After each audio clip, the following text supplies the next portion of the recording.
Hello दोस्तों, good morning. स्वागत है एक बार फिर से आप सभी का एनजेटी एजुकेशन में। दोस्तों आज है 18 फरवरी और आज की वीडियो में हम लोग बात करेंगे 18 फरवरी 2024 के मोस्ट इंपोर्टेंट करंट अफेयर के क्वेश्चंस के बारे में। वीडियो अगर पसंद आएगी तो इसे लाइक और शेयर जरूर करना, और अगर चैनल को सब्सक्राइब नहीं किए हो तो चैनल को सब्सक्राइब करके बेल आइकन जरूर प्रेस करना, जिससे आने वाली वीडियो का नोटिफिकेशन आप तक पहुंचता रहे। कल हम लोगों ने जो चीजें पढ़ी थी उसको 1 मिनट में क्विकली रिवाइज कर लेते हैं, फिर आगे बढ़ेंगे तो ज्यादा मजा आएगा। कल हम लोगों ने पढ़ा था यूपी सरकार ने मुख्यमंत्री कन्या सुमंगला योजना के तहत अनुदान राशि 15,000 से बढ़ाकर के 25,000 रुपए कर दी है। हरियाणा राज्य सरकार ने वन मित्र योजना शुरू की हुई है। जापान को पीछे करके जर्मनी बन गई है दुनिया की तीसरी सबसे बड़ी अर्थव्यवस्था। और फुटबॉल रैंकिंग में भारत की पोजीशन आ गई है 117वें स्थान पर। टॉप पर अर्जेंटीना बनी हुई है। और आईआईटी जम्मू ने भारत का पहला ध्वनि आधारित एंटी ड्रोन सिस्टम विकसित किया है। इंडोनेशिया के नए राष्ट्रपति बन गए हैं प्रबोवो सुबियांतो।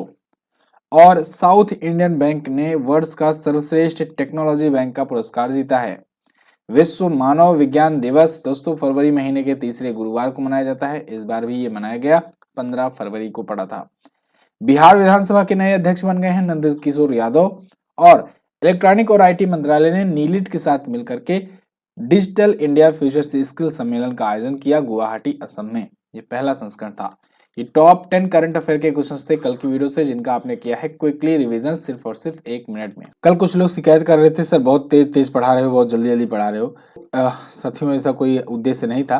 हाँ कभी कभी हो जाता है फ्लो में। चलिए मैं कोशिश करूंगा धीरे धीरे आज पढ़ाने की। तो पहला क्वेश्चन, विश्व व्हेल दिवस कब मनाया गया?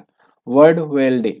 तो ये दोस्तों मनाया जाता है 18 फरवरी को। इस बार भी 18 फरवरी को मनाया गया वर्ल्ड व्हेल डे। व्हेल मछली आपने जरूर सुना होगा, बचपन से आप पढ़ते आ रहे हो। व्हेल मछली के प्रति अवेयरनेस फैलाने के लिए मनाया जाता है। व्हेल मछली दुनिया में आज के टाइम पर पृथ्वी पर सबसे बड़ा जलीय जीव है। जलीय क्या मतलब, जलीय स्थलीय दोनों भी मिला लो तो सबसे बड़ा जीव यही है, व्हेल मछली। कहा जाता है कि 90 हाथियों को अपने अंदर समा सकती है। व्हेल मछली के प्रति अवेयरनेस फैलाने के लिए ये दिवस मनाया जाता है।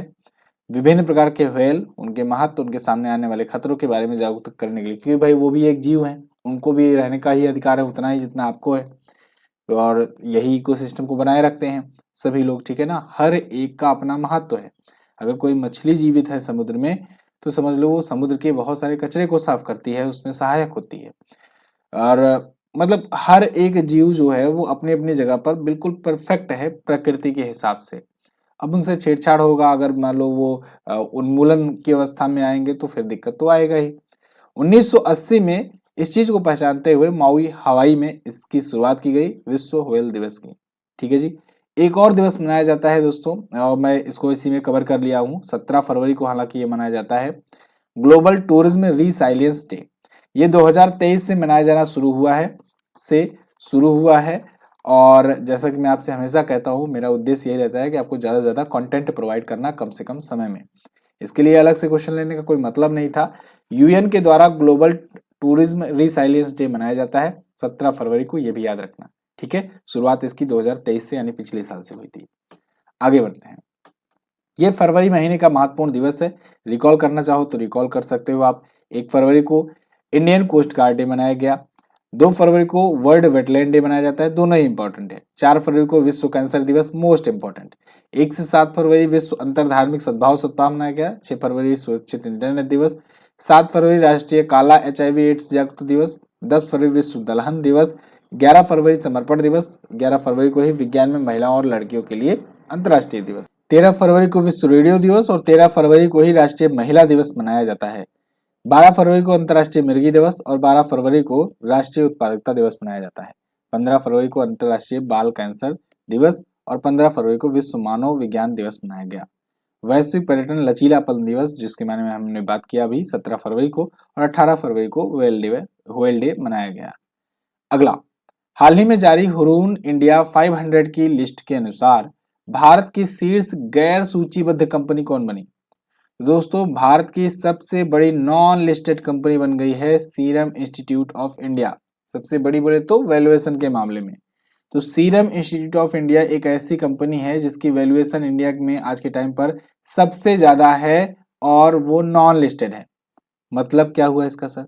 इसका मतलब यह हुआ कि आपने जो वैल्यूएशन के मामले में सुनी होगी कंपनियां कि ये सबसे बड़ी कंपनी है, जैसे रिलायंस इंडस्ट्रीज की बात करें तो 20 लाख करोड़ की अभी क्रॉस करने वाली ये पहली कंपनी बनी थी लिस्टेड भारत की। तो RIL जो थी रिलायंस इंडस्ट्रीज लिमिटेड, ये लिस्टेड कंपनी है। लिस्टेड मतलब ये शेयर मार्केट में है, शेयर मार्केट में है मतलब ये पब्लिक प्राइवेट लिमिटेड है, ठीक है। तो ये एक ऐसी कंपनी है जो पब्लिक प्राइवेट लिमिटेड में है, मतलब इसमें पब्लिक का भी शेयर है और ये लिस्टेड है। लेकिन सीरम इंस्टीट्यूट ऑफ इंडिया एक ऐसी कंपनी है जो इसका वैल्यूएशन सबसे ज्यादा है नॉन लिस्टेड के रूप में, यानी ये शेयर मार्केट में लिस्टेड नहीं है, ना ही BSE में, ना ही NSE में, और ये प्राइवेट लिमिटेड कंपनी है, यानी ये पब्लिक लिमिटेड नहीं है, किसी पब्लिक का इसमें शेयर नहीं है, ठीक है ना। कुछ ही गिने चुने लोगों का इसमें शेयर है।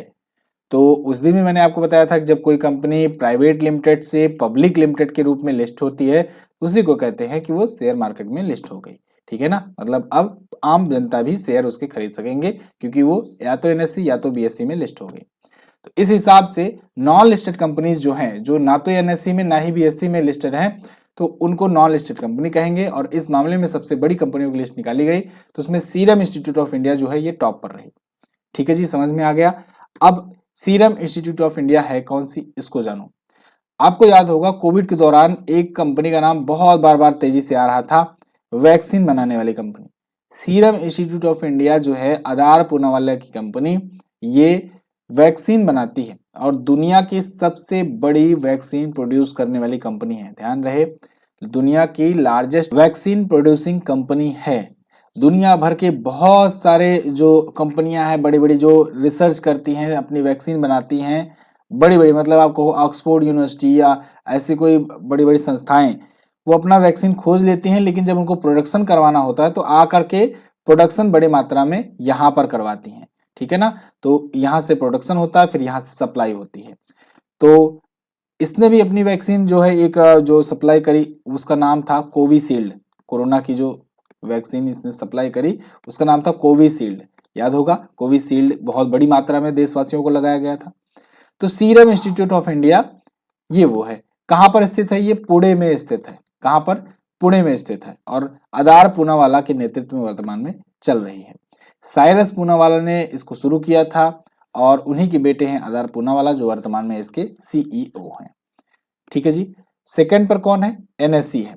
NSE यानी नेशनल स्टॉक एक्सचेंज, ये भी नॉन लिस्टेड कंपनी के रूप में ये टॉप पर है। अब बड़ी इंटरेस्टिंग बात, NSE जो है नेशनल स्टॉक एक्सचेंज, ये BSE में लिस्ट नहीं है क्योंकि भाई इसका खुद का स्टॉक एक्सचेंज है। तो ये भी अपने आप में 1.65 लाख करोड़ की वैल्यूएशन है इसकी और ये भी नॉन लिस्टेड कंपनी के रूप में दूसरे स्थान पर है। तीसरे पर बायजूस है, बेचारे बहुत प्रयास किए लिस्ट होने का, लेकिन जब बाद में इनका भेद खुला कि भाई ये तो खोखली कंपनी है तो फिर ये डाउन होने लगे और इनको लिस्ट नहीं किया गया। चौथे नंबर पर ड्रीम 11 है। सोचो ड्रीम 11, ये मैं कर लेता हूं, तुम टीम बना लो। आप करोड़पति बने या ना बने, ये देखो बनते बनते यहां तक पहुंच गए। भारत की चौथी सबसे बड़ी नॉन लिस्टेड कंपनी। चलिए आगे बढ़ते हैं। भारत के किस राज्य में विश्व बैंक सहायता प्राप्त कार्यक्रम इंस्पायर्स लॉन्च किया गया। तो दोस्तों अभी हाल ही में सिक्किम में लॉन्च किया गया इंस्पायर्स। सिक्किम में विश्व बैंक की सहायता से ये इंस्पायर्स लॉन्च किया गया है। सिक्किम के मुख्यमंत्री जो हैं प्रेम सिंह तमांग, इन्होंने अभी 15 फरवरी को इसे लॉन्च किया है, ठीक है ना। तो ये चेतन भवन गंगटोक में लॉन्च किया गया सिक्किम में। अब देखो इसका काम क्या होगा इंस्पायर का। तो इंस्पायर का सबसे पहले तो फुल फॉर्म देख लो, integrated service provision and innovation for reviving economies. तो यानी इसकी इकोनॉमी को रिवाइव करने के लिए, दोबारा से बढ़िया स्तर पर लाने के लिए ये एक इंटीग्रेटेड सर्विस प्रोविजन है और इसमें इनोवेशंस वगैरह को भी बढ़ावा दिया जाएगा, कैसे इकोनॉमी वहाँ बढ़ाई जाए, इन सब पर काम किया जाएगा। तो वर्ल्ड बैंक इसमें मदद कर रहा है, $100 मिलियन इसके लिए आवंटित किया जा रहा है वर्ल्ड बैंक की तरफ से। तो सिक्किम के मुख्यमंत्री प्रेम सिंह तमांग ने इसे लॉन्च किया है। विश्व बैंक के बारे में बात करें अगर तो 1944 में स्थापित हुआ था, वाशिंगटन DC में इसका हेडक्वार्टर है। अध्यक्ष हैं अजय बंगा, ये भारतीय मूल के हैं, नाम याद रखना है आपको। सिक्किम के बारे में बात करते हैं। सिक्किम अगर आप देखोगे तो इंडिया के मैप में यहाँ पर है सिक्किम। मात्र 4 जिले हैं इसके, north Sikkim, west Sikkim, south Sikkim और ईस्ट सिक्किम। इसके CM है प्रेम सिंह तमांग, सिक्किम क्रांतिकारी मोर्चा पार्टी से। ये पार्टी का नाम याद रखा कीजिए। यहाँ के गवर्नर है लक्ष्मण प्रसाद आचार्य जी। यहीं पर दोस्तों चांगू झील है और गुरंडोमार झील है खचे और पोली झील है। नेशनल पार्क में बात करें तो कंचनजंगा नेशनल पार्क है, ये पूछा जाता है। नाथुला और जलेपला दर्रा ये भी पूछे जाते हैं। यहाँ के प्रमुख दर्रे हैं संगनी, तमांग सिंह, गैनी, यहाँ के लोक नृत्य हैं। 4 जिले हैं, 32 विधानसभा में सीटें हैं, 1 लोकसभा और 1 राज्यसभा में यहाँ से सीट जाती है। ऊपर देखोगे तो यहाँ से ये चाइना से अपना बॉर्डर शेयर करता है, इधर भूटान से और इधर नेपाल से। नीचे ये पश्चिम बंगाल से अपना बॉर्डर शेयर करता है, तो यानी कि एकमात्र राज्य पश्चिम बंगाल है जो इससे बॉर्डर लगाता है। आगे, हाल ही में किस देश ने क्वाड बिल या क्वाड विधेयक पारित किया? तो दोस्तों अभी हाल ही में अमेरिका ने क्वाड बिल पारित किया है। और देखो क्वाड में आप जानते हो ना कि ये 4 देशों का एक संगठन है। जापान, ऑस्ट्रेलिया, इंडिया और अमेरिका, ये 4 देश मिलकर के क्वाड की स्थापना किए थे चाइना को काउंटर करने के लिए। चाइना को काउंटर करने के लिए स्थापित किया गया था दक्षिण चीन सागर में। तो अब क्वाड बिल ला करके अमेरिका जो है ये चाह रहा है कि ये जो क्वाड मेंबर्स हैं ये थोड़ा सा और बढ़िया से मजबूती से जुड़ सकें। अभी आपने देखा होगा पिछले कुछ महीनों में कुछ खबरें आई थी। खबरें क्या आई थी? कुछ चीजें हुई थी ऐसी घटित, जैसे ऑस्ट्रेलिया के जो पीएम हैं एंथनी अल्बनीज, ये पहुंच गए थे चाइना में। इसको लेकर के दुनिया भर में बातचीत चलने लगी थी। अमेरिका वगैरह या सब लोग कहने लगे थे भाई ये देखो ये क्या हो रहा है, क्वाड हम लोग बनाए हैं चाइना को काउंटर करने के लिए, और यहाँ पर जाकर के एंथनी अल्बनीज पहुंच गए चाइना ही, ठीक है ना। तो चाइना ही पहुंच करके वहां पर डील वगैरह कर रहे हैं बड़ी बड़ी, तो ऐसे में कैसे चल पाएगा क्वाड? तो वो थोड़ा सा कमजोर पड़ रहा था। इसको लेकर के यूएस ने अभी हाउस ऑफ रिप्रेजेंटेटिव में, जो उनका निचला सदन है, उसमें ये बिल पेश किया है जिससे इसके फ्रेमवर्क को थोड़ा सा और मजबूती मिल सके। ओके, भारत, जापान, ऑस्ट्रेलिया और अमेरिका, ये 4 इसमें शामिल हैं। क्वाड मतलब ही होता है 4, ठीक है। आगे बढ़ते हैं। हाल ही में किस राज्य ने खान विभाग, अच्छा एक चीज और, क्वाड के बीच में होता है मालाबार एक्सरसाइज, याद रखना मालाबार एक्सरसाइज होता है, ये क्वाड मेंबर ही आपस में करते हैं, ठीक है। आगे, हाल ही में किस राज्य में खान विभाग द्वारा पर्याप्त लौह अयस्क भंडार की खोज की गई? तो दोस्तों अभी हाल ही में राजस्थान में, राजस्थान के करौली में एक बार फिर से भंडार मिला हुआ है, और इस बार मिला है लौह अयस्क भंडार।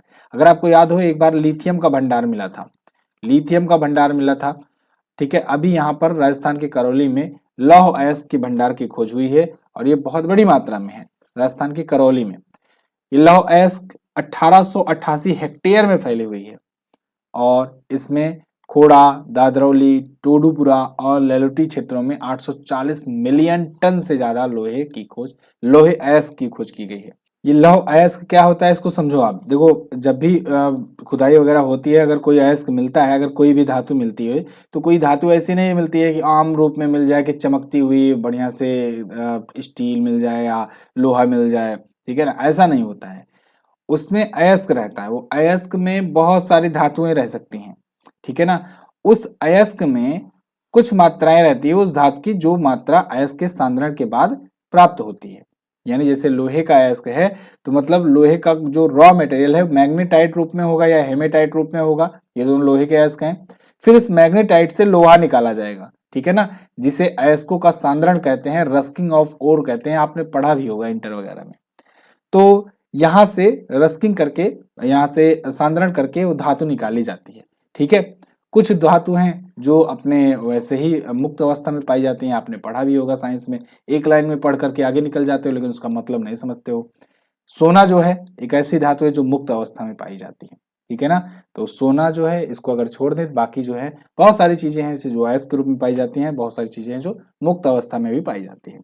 फिलहाल अभी ये लौह अयस्क का भंडार मिला है राजस्थान के करौली में। राजस्थान के बारे में आप जान लो। राजस्थान आप देखोगे मैप में यहाँ पर आपको दिखेगा, जयपुर पिंक सिटी इसकी राजधानी है। भजन लाल शर्मा नए सीएम है, इनका नाम याद रखना है। कलराज मिश्रा यहाँ के गवर्नर हैं। जिलों की संख्या 53 अब हो चुकी है। 200 विधानसभा में सीटें हैं, लोकसभा में 25 और राज्यसभा में 10 सीट यहाँ से जाती है। इसके अलावा Sariska national park, Ranthambore national park, Keoladeo Ghana पक्षी विहार यहीं पर है। पुष्कर, राजसमंद, पिछोला, फतेह सागर प्रमुख जिले हैं। सांभर लेक भी यहीं पर है। आगे, मिलन नौसैन्य अभ्यास का 12वां संस्करण कहाँ आयोजित किया गया? मिलन नौसैन्य अभ्यास बहुत बड़ा नौसैन्य अभ्यास होता है। इसका 12वां संस्करण दोस्तों शुरू हो चुका है विशाखापत्तनम में। ये 19 फरवरी से शुरू हुआ है, 27 फरवरी तक चलेगा विशाखापत्तनम में, मिलन 2024। बहुत बड़ा सैन्य अभ्यास है और ये नौ सैन्य अभ्यास है, यानी कि नौसेना के लिए होता है। 50 से ज्यादा देश के नौसैनिक बल इसमें हिस्सेदार ही होते हैं। इस बार की थीम है building naval alliance for a secure maritime future. ये द्विवार्षिक अभ्यास है, यानी 2 वर्षों में एक बार होता है, 2 वर्षों में एक बार। ठीक है, आगे। हाल ही में कहां पर 3 दिवसीय नागी पक्षी महोत्सव मनाए जाने की घोषणा हुई? तो नागी पक्षी महोत्सव दोस्तों ये बिहार में मनाया जाता है, याद रखना। नागी पक्षी महोत्सव बिहार के जमुई में मनाया जाता है, यहाँ पर शुरू हुआ है। 3 दिनों का ये है नागी बर्ड फेस्टिवल। मुख्यतः ये बिहार में ही मनाया जाता है, बिहार के जमुई में ये आयोजित किया गया। पक्षी संरक्षण को बढ़ावा देने और लोगों को प्रवासी पक्षियों और उनके आवासों के बारे में शिक्षित करने के लिए। प्रवासी पक्षी के बारे में अगर बात करें तो विश्व प्रवासी पक्षी दिवस आप जानते हो साल भर में 2 बार मनाते हैं, मई और अक्टूबर महीने के दूसरे दूसरे शनिवार को। अभी 2023 में जो बीता तो उसमें हम लोगों ने 13 मई और 14 अक्टूबर को मनाया हुआ था। ठीक है, क्योंकि दूसरा दूसरा शनिवार तभी पड़ा था, अक्टूबर और मई महीने का। और अगर राष्ट्रीय पक्षी दिवस की बात करें तो वो 5 जनवरी को मनाया जाता है। ठीक है जी, अब बिहार आया है, बिहार के बारे में जान लो। बिहार की राजधानी होती है पटना, सीएम है नीतीश कुमार जेडीयू पार्टी से, राजेंद्र विश्वनाथ अर्लेकर यहाँ के गवर्नर हैं। और अभी आपको याद होगा बापू टावर, बापू टावर जो है ये उद्घाटन किया गया था और ये पटना में ही उद्घाटन इसका किया गया है, महात्मा गांधी जी को समर्पित है। वाल्मीकि नेशनल पार्क है, भीमबंधु अभ्यारण्य है, राजगीर अभ्यारण्य, कैमूर अभ्यारण्य यहाँ पर है। जिलों की संख्या 38 है, 243 सीट, लोकसभा में 40 और राज्यसभा में 16 सीट यहाँ से जाती है। आगे बढ़ते हैं। हाल ही में आईसीसी ने मैच फिक्सिंग के लिए यूके के क्रिकेटर रिजवान जावेद पर कितने वर्षों का प्रतिबंध लगाया? तो रिजवान जावेद जो फिक्सिंग के बहुत गंभीर मामले में ये दोषी पाए गए हैं, इन पर 1 नहीं, 2 नहीं, 5 नहीं, 10 नहीं, 17.5 साल का बैन लगा है। भाई साहब करियर शुरू होने से पहले ही खत्म हो गया। रिजवान जावेद अभी शुरू ही हो रहे थे, 17.5 साल के लिए बैन हो गए। ये हैं रिजवान जावेद और इन पर अभी आईसीसी ने फिक्सिंग के आरोप में दोषी पाया हुआ है और ईसीबी भ्रष्टाचार निरोधक संहिता के तहत इन पर 17.5 साल का प्रतिबंध लगा दिया गया। ये मैच फिक्सिंग किए थे T10 क्रिकेट लीग में। 2021 में Abu Dhabi T10 cricket league हुई थी, उसमें 8 दोषी पाए गए थे, उनमें 8 में से एक ये भी थे रिजवान जावेद। तो ये मैच फिक्सिंग कर रहे थे। आईसीसी यानी कि इंटरनेशनल क्रिकेट काउंसिल, दुनिया भर में जो क्रिकेट को लेकर के एक इंटरनेशनल बॉडी है वो है आईसीसी। इसका हेडक्वार्टर है दुबई में, स्थापना 1909 में हुई थी। ग्रेग बार्कले इसके अध्यक्ष हैं, जोफ अलार्डिस इसके सीईओ हैं वर्तमान समय में। ठीक है जी, आईसीसी ने वर्ल्ड कप अब की बार कराया था 2023 में भारत में और इसको जीता ऑस्ट्रेलिया ने। फरवरी 2024 में भारत ने ओपन सोर्स डिजिटल सार्वजनिक बुनियादी ढांचे के लिए किस देश के साथ समझौता किया है? तो भारत ने अभी हाल ही में कोलंबिया के साथ एक डील करी हुई है ओपन सोर्स डिजिटल सार्वजनिक बुनियादी ढांचे के लिए।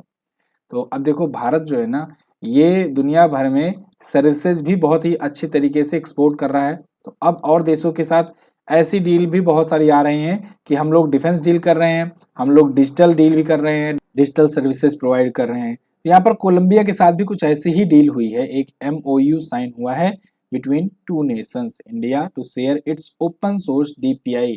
ठीक है ना, तो अपना ओपन सोर्स DPI इनको शेयर किया जाएगा।